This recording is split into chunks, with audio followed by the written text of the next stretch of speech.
రకరకాల జీవితం కలిగి ఉన్నారు. అయితే దేవుడు మన గురించి సాక్ష్యం చెప్పాలి. దేవుడు మన గురించి ఇంప్రెస్ అవ్వాలి. బైబిల్ గ్రంథంలో ఒక వ్యక్తి ఉన్నాడు. ఆ వ్యక్తి ఎంత అద్భుతమైన సాక్ష్యాన్ని సంపాదించుకున్నాడంటే అందరూ తెలిసిన వ్యక్తి. అరే రాత్రి ఒక గొప్ప సంగతులు పరిశుద్ధాత్మ మనతో మాట్లాడుగాక. ద బుక్ ఆఫ్ జోబ్, యోబు గ్రంథం మొదటి అధ్యాయం మొదటి వచనం చదువుకుందాం. యోబు గ్రంథం మొదటి అధ్యాయం మొదటి వచనం నుంచి. ఊచు దేశమునందు యోబు అనే ఒక మనుషుడును, అతడు యథార్థవంతుడును న్యాయవంతుడనై దేవుని యందు భయభక్తులు కలిగి చెడుతనం విసర్జించిన వాడు. అతనికి 7 కుమారులను 3 కుమార్తెలను కలిగి అతనికి 7,000 గొర్రెలను 3,000 ఒంటెలను 500 జతల ఎడ్లను 500 ఆడుగాడిదలను కలిగి బహుమంది పరివారులను అతనికి ఆస్తిగా ఉన్న కనుక తూర్పు దిక్కు జనులందరిలో అతడే గొప్పవాడుగా ఉండెను. హల్లెలూయా. తూర్పు దిక్కు జనులందరిలో అతడు కూడా గొప్పవాడుగా ఉండేను అన్నా, అతడే గొప్పవాడుగా ఉండేను అన్నా. అతడే he is a great man. Praise the Lord. ఇక్కడ యోబు యొక్క ఇంట్రడక్షన్ తన గురించి ఉపోద్ఘాతం రాయబడింది. వాస్తవంగా ఎవరి గురించైనా మనం ఇంట్రడ్యూస్ చేయాలంటే ముందు ఆ వ్యక్తి పేరు చెప్తాం, ఆ తర్వాత ఊరు చెప్తాం, ఆ తర్వాత వాళ్ళు కలిగినటువంటి కుటుంబం గురించి చెప్తాం, ఆ తర్వాత వాళ్ళు కలిగిన ఆస్తి గురించి చెప్తాం, అండ్ వాళ్ళ డిసిగ్నేషన్ గురించి చెప్తాం. ఇక్కడ చాలా రైట్ డిఫరెంట్గా యోగ ఇంట్రడక్షన్ ఎలా రాయబడిందంటే అతను ఏ దేశానికి చెందిన వాడు రాయబడింది, అతని పేరు రాయబడింది. ఆ తర్వాత వెంటనే తన కుటుంబం గురించి రాయబడలేదు, తన ఆస్తి గురించి రాయబడలేదు, కానీ తన క్యారెక్టర్ గురించి రాయబడింది. పెద్దగా చెప్పడం దేవుడు దేని గురించి రాయబడింది? తన క్యారెక్టర్ గురించి రాయబడింది. యోబు కుటుంబం గురించి కంటే, యోబు ఆస్తి గురించి కంటే, యోబు యొక్క వ్యక్తిత్వం గురించి, యోబు యొక్క సాక్ష్యం గురించి మొదటిగా ప్రస్తావించబడింది.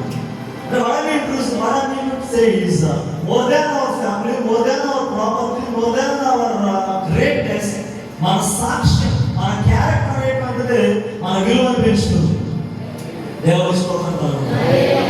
చాలా మందికి వారి ఆస్తి వారికి విలువ, వారి కుటుంబమే వారికి విలువ, వారి ఉద్యోగమే, వారి వ్యాపారమే వారికి విలువ. బట్ స్పిరిచువల్ రిలం, ఆత్మీయ సంబంధమైనటువంటి పరిస్థితులకు వచ్చినప్పుడు దేవుడు దేనికి విలువ పెడతాడు అంటే మనం కలిగిన వ్యక్తిత్వానికి విలువ పెడతాడు. మన వ్యక్తిత్వాన్ని దేవుడు కనపరుస్తాడు. మన వ్యక్తిత్వాన్ని దేవుడు చాలా మారుగా భావిస్తాడు. హల్లెలూయా. అక్కడ చూడండి, యోబు అనే ఒక మనిషి ఉన్నాడు, తనకు భార్య ఉంది, 7 కొడుకులు ఉన్నారు, 3 కూతుర్లు ఉన్నారు, ఆస్తి ఉంది అని రాయబడిందా? యోబు అనే ఒక మనిషి ఉన్నాడు, అతడు ఎలాంటి వాడు రాయబడింది. హల్లెలూయా. అతని కుటుంబం గురించి రాయబడ్డ మొదటిగా, అతని ఆస్తి గురించి రాయబడలేదు, అతడు ఎలాంటి వాడు రాయబడింది. అతడు యథార్థవంతుడు, న్యాయవంతుడు, దేవుని యొక్క బైబిల్ భక్తి కలిగి చెడుతనాన్ని విసర్జించున్నాడు. అయితే ఈ లోకంలో డబ్బులు బట్టి నీకు విలువ ఇవ్వచ్చు, నీకున్నటువంటి ఫ్యామిలీ బ్యాక్గ్రౌండ్ బట్టి, పొలిటికల్ బ్యాక్గ్రౌండ్ బట్టి, నువ్వు వాడే వస్తువులను బట్టి, వాహనాలను బట్టి, వస్త్రాలను బట్టి నీకు విలువ ఇవ్వచ్చు. కానీ నేను ఆరాధిస్తున్న దేవుడు వాటన్నిటికంటే భిన్నంగా నీ వ్యక్తిత్వాన్ని బట్టి నీకు విలువిస్తాడు. నీ జీవన విధానాన్ని బట్టి, నువ్వు కలిగిన లక్షణాలను బట్టి, నువ్వు కలిగిన సాక్ష్యాన్ని బట్టి నీకు విలువ పెడతాడు. కానీ లోకానికి ఏం కావాలి? డబ్బు కావాలి, లోకానికి పొజిషన్ కావాలి. దేవుడు వాటన్నిటికి మించిన వాడు. దేవుడి రోజున ప్రతి వ్యక్తిలో చూసిన ఒకటే క్యారెక్టర్, వ్యక్తిత్వం, శీలం, తన నడవడిక, తన స్వభావం. యోబు దేవుడి దృష్టికి ఎంత మనిషి మార్పు కొట్టాడు అంటే తన ఆస్తిని బట్టేది కాదు, తన ఫ్యామిలీని బట్టేది కాదు, కానీ తన కలిగినటువంటి జీవన విధానం. దేవుని బిడ్డలారా, మన లైఫ్ స్టైల్ దేవునికి సంతోషం కలిగించేది ఉండాలి. ఆమేన్ చెప్పండి. హల్లెలూయా. మన లైఫ్ స్టైల్ దేవుడిని ఇంప్రెస్ చేసేదిగా ఉండగలగాలి. ఎలా పెడతారో బ్రతకడానికి దేవుడు మనం పుట్టించలేదు. There are some rules and regulations, నియమాలు ఉంటాయి, నిబంధనలు ఉంటాయి, కండిషన్స్ ఉంటాయి. దేవుడు దేవుడికి నచ్చినట్లుగా జీవించి నేర్చుకోవాలన్నా. ఎన్ని వాక్యాలు విన్నా, ఎన్నిసార్లు మందిరం కట్టిండైనా, నువ్వు ఎంత పెద్ద క్రూసేడ్స్ కట్టిండైనా, నీలో క్రీస్తు పోలిక రాకపోతే అర్థమది. నీలో క్రీస్తు మనసు రాకపోతే అర్థమది. నిజంగా నీలో క్రీస్తు స్వేచ్ఛగా నివసిస్తే నువ్వు పాపం చేస్తావా, తప్పు చేస్తావా? చెయ్యవు. పరిశుద్ధాత్ముడు నీలో ప్రశాంతంగా చక్కగా హ్యాపీగా ఉంటే నువ్వు పాపం చేస్తావా? చెయ్యవు. దుఃఖపెట్టిన చాలా ఉందండి మనం. అందుకే పౌలు బాధపడుతూ చెప్తున్నమాట, మీరు పరిశుద్ధాత్మను దుఃఖపరచుడు. Don't give the spirit of God to sin you. మీరు పరిశుద్ధాత్మను దుఃఖపెట్టద్దు. ఇంకో చోట అన్నాడు, మరి కొంతమంది ఆత్మ ఆర్పేస్తారంట. అందులో వార్త చెప్తున్నమాట, ఆత్మను ఆర్పొద్దు. చాలా మంది వాక్యానికి వ్యతిరేకంగా నడుచుకుంటున్నారు, క్రమానికి వ్యతిరేకంగా నడుచుకుంటున్నారు. ఆటలో లేకపోతే దేవుడు మనల్ని అంగీకరించడు. ఆమె చెప్పండి. మన జీవితం ఆటలో పెట్టుకోవాలి, మన కుటుంబం ఆటలో పెట్టుకోవాలి, సంఘాన్ని ఆటలో పెట్టుకోవాలి, పరిచయం ఆటలో పెట్టుకోవాలి. దైవజనుడికి బాధ్యత అప్పగిస్తే ఆటలో చేయాలి, దగ్గర తన అప్పగిస్తే ఆటలో చేయాలి. క్రమానికి కర్త మన దేవుడు. అందుకే చెప్తున్నమాట, అక్రమము చేయడం వల్ల మీరు అందరూ ఎదురుండి నీకు నచ్చినప్పుడు ప్రార్థన చేయడం కాదు, ఒక క్రమమైన ప్రార్థన జీవితం ఉండాలి. నీకు నచ్చినప్పుడు చర్చికి రావడం కాదు, చర్చి క్రమాలను ఫాలో అవ్వాలి. నీకు నచ్చినప్పుడు దేవుడు కాదు, ఒక క్రమమైన విధానంలో దేవుడితో రిలేషన్ బిల్డప్ చేసుకోవాలి. ఆశీర్వాదాలు కావాలి చాలా మందికి, దేవుడు అక్కర్లేదు. దేవుడు ఇచ్చే కావాలి కదా, దేవుడు మాత్రం చెప్పండి మాట, దేవుడు ఇచ్చే కావాలి చాలా మందికి. నీ చేతిలో అంతా కావాలి ప్రభా, నేను మాత్రం నీ చేతిలో రాను అన్నాను కొంతమంది. నీ దగ్గర నాకు ఇచ్చే ప్రభా, నేను మాత్రం నీ దగ్గర ప్రభా అంటున్నాను కొంతమంది. ఇష్టం దేవుడు నీకు ఏది పడుతుంది కానీ ఆవిడ గుర్తుపెట్టుకో, పరలోకం ఎందుకు. నీకోసం ఎవరో ప్రార్థన చేస్తే స్వస్థత ఇస్తాడు దేవుడు. నీకోసం ఎవరో ప్రార్థన చేస్తే గర్భఫలం ఇస్తాడు దేవుడు.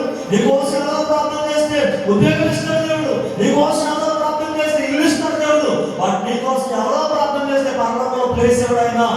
Salvation is personal, holiness is personal. రక్షణ వ్యక్తిగతం, పరిశుద్ధత వ్యక్తిగతం. ఎవరు రక్షించబడతారో, ఎవరు పరిశుద్ధంగా జీవిస్తారో వారికి పరలోకంలో ప్లేస్ ఇస్తాడు ఆయన. నాకు ఇద్దరు ఆడపిల్లలు, నేను రాసిన ఆయన మాత్రం నా కూతురికి అని ఒక చిన్నపిల్లలు, ఒక పెద్దోడికి అయితే మిక్చర్ అయితే నన్ను బట్టి నా భార్య పరలోకంలో ప్లేస్ ఇవ్వడం. ఆవిడ రక్షణ ఆవిడ కాపాడుకోవాలి. నన్ను బట్టి నా పిల్లలకి పరలోకంలో ప్లేస్ ఇవ్వడం. రికమెండేషన్ పంపేయడు. ఆమె నాకు బిషప్ గారు తెలుసు, పోపు గారు తెలుసు, రెవరెండ్ గారు తెలుసు, ఆరోగ్య గారు తెలుసు, కుదరదు అక్కడ. హల్లెలూయా. ఎవరెవరో పేరు చెప్పి ఇక్కడ భూమి మీద మనం చాలా అయిపోవచ్చు, కానీ ఎవరితో పేరు చెప్పి మనం పరలోకానికి ఆ ముద్దులేదు. కానీ అప్పటికి ట్రై చేసిన పక్కన తీసుకున్నామని వాళ్ళు చాలా జ్ఞానం కలిగిన వాళ్ళు. ఇది షేర్ చేసుకుంటే ఏం కాదన్నారు. ఆమె చెప్పండి, ఇది ఏ టైం కాదు, ఇది this is not a time of sharing, this is the time of saving. ఇది పంచుకునే సమయం కాదు, దాచుకునే సమయం ఇది. ఇది మాకు మీకు సరిపోదేమో, కావాలంటే మీరు కొనుక్కోండి అని చెప్పారు. ఆయన అర్థం కదా, షేర్ చేయమని అడిగారు వాళ్ళు. కానీ మీరు షేర్ చేశారా, సేవ్ చేశారా? సేవ్ చేయాలి. ఇసుకే ఒక సేవ్ చేసుకున్నాడు కాబట్టి చచ్చిపోతామని దేవుడే చెప్పాడు. అలా బ్రతుకున్నాడు, సేవ్ చేసుకున్న భక్తిని బట్టి, యథార్థతను బట్టి, నీతిని బట్టి 15 సంవత్సరాలు ఆయుష్ ఇచ్చాడు. ఏ సేవ సేవ్ చేసాడు, స్టోర్ చేసాడు కాబట్టి కరువు కాలం కానీ ఎందుకు కరోనా దాటిన తర్వాత ఇంకా మనం భూమి మీద ఉన్నాం? ఎందుకు కరోనాలో కొట్టుకుపోలేదు? రాబోయే తెగులు, రాబోయే ఉగ్రత, రాబోయే కాలం ఏదో పొంచి ఉంది. దాంట్లో మనం భద్రపరచబడాలంటే ఈ టైంలో మనం కొన్ని సేవ్ చేసుకోవాలి, కొన్ని స్టోర్ చేసుకోవాలి, కొన్ని ప్రిజర్వ్ చేసుకోవాలి, కొంత భక్తిని మార్చుకోవాలి.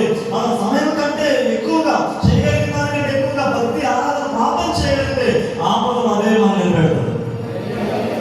హల్లెలూయా. ఈరోజు ఉదయాన్నే లేచి ఎంతమంది మోకాళ్ళ మీద ప్రార్థన చేశారో చెప్పే కదా. ఉదయాన్నే లేచి ఎంతమంది మోకాళ్ళు వేసి ప్రార్థన చేశారు. సరే, మిగతా వాళ్ళ పరిస్థితి మోకాళ్ళు ఎందుకు వేయలేదు? మోకాళ్ళు లేక వేయలేదా? మోకాళ్ళు వేయలేక వేయలేదా? దేవుని మీద మోకాళ్ళ ప్రార్థన మీద తమ జీవితంలో పెట్టుకోవాలి. యేసులో మోకాళ్ళ ప్రార్థన చేస్తాడు. పౌలు ఎక్కడికి వెళ్తే అక్కడ సముద్ర తీరంలో కూడా మోకరించి ప్రార్థన చేసి కారణం చెప్పేవాడు. అపోస్తుల కార్యాలను చదవండి, ఇప్పుడు ఖాళీ ఉంటే ఎక్కడ ఖాళీ పాస్టర్ వయసులో ఆ కార్తీక అయిపోయిన గురించి నా మైండ్ పనిచేయట్లేదు. ఈ ఫోన్లు వచ్చిన గురించి అలాగే ఖాళీ ఉంటాను. ఆయన చిరాకు వచ్చి